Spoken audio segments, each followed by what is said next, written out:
Omuganda agamba gakuweebwa munno ate waggulu w'omumanyi eba yaakira. Eno emboozi ya leero nange ensusseeko konze kyansi gye nnina Mukama Katonda yannyamba nsomesa bakulu bannange kambatwalire obubaka buno babukubaganyeeko ebirowoozo. Comment section eramule.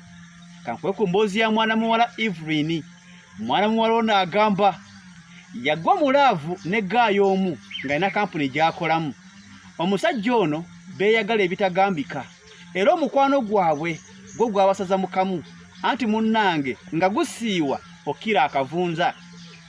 Mwana muwala agamba ekiseera ne kituuka emyezi nga 2-3 ne bafunamuuko obutabanguko.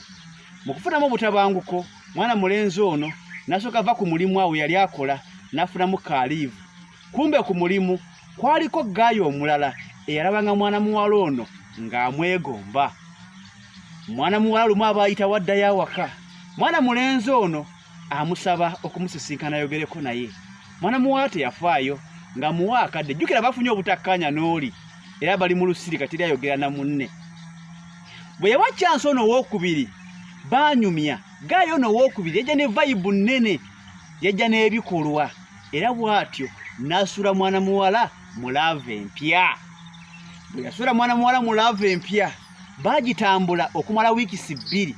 Mwana mulenzi oli eyabadde afunye obutakkaanya ali ku liivu amala atereera asindikira mwana muwala message nti mukwano twesonyiwe byonna ebyayita. Byonna ebyayita tuli bantu tetuli ba malayika. Omuntu yenna asobya naye nsaba tuddiŋŋane. Mwana muwala agamba ku mutima yali amatira nnyo gaayo oli kati ate ono amusitopinga amuleka naye nga olwedde ekibala kya Adamu ne Eva bali amaze okubanga bakigabana.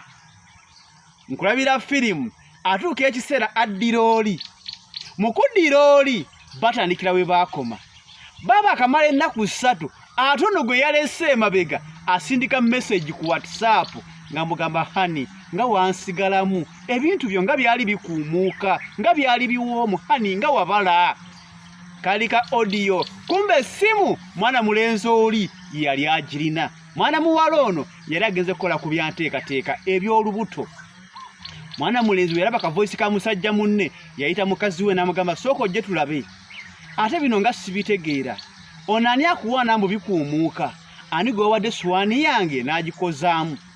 Mwana muwala enviiri zaamuva ku mutwe ebyokwogera byamuggwa anti nga tabitegeera.